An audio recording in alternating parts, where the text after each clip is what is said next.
Hello guys, जय श्री राम। मु आपण मिनी ब्लॉगर पिंकी। तो कथार कहुई ना, मिल जापे राज सिंहासन हेले फेरी पारबनी ये छात्र जीवन। आज्ञा हाँ, से स्टेज को आम पहुँची आसु। मूल फास्ट इयर आरंभ करी एबे शेष पर्यंत पहुँची जाइछु। आउ से कॉलेज रे देखा मिलबनी एमती ग्रुप है मेरून कलर ड्रेस पिंधि आम आसुलु।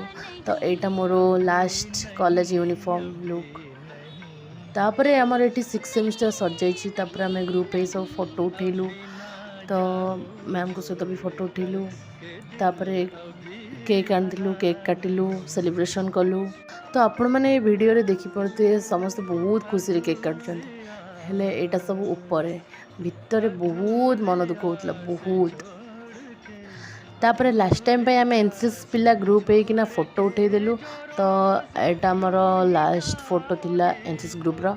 तापर बहुत सारा कलर फलर सब लगा लगी करी एमती अवस्था मत कर देखी पड़ते। तो फनी मोमेंट थिला कि सोनी गुड्डी को कलर लगे गुड्डी कौन गला सोनी को कलर लगे बदल में बाली पकेला जे सार माटी पड़ा। तो से हसी हसी गड़ी आसला। आ गुड्डी मो कॉलेज सांग प्रथम मो कॉलेज सहित ही सांग होती। तो ये लास्ट रे भी सी मो सांग अच्छे किए जानला सी रही कि नहीं आगू छाड़ा। सब मन दुख है कि मस्ती ग्रुप फैमिली सब आम अलग अलग हो सब बहुत मन दुख।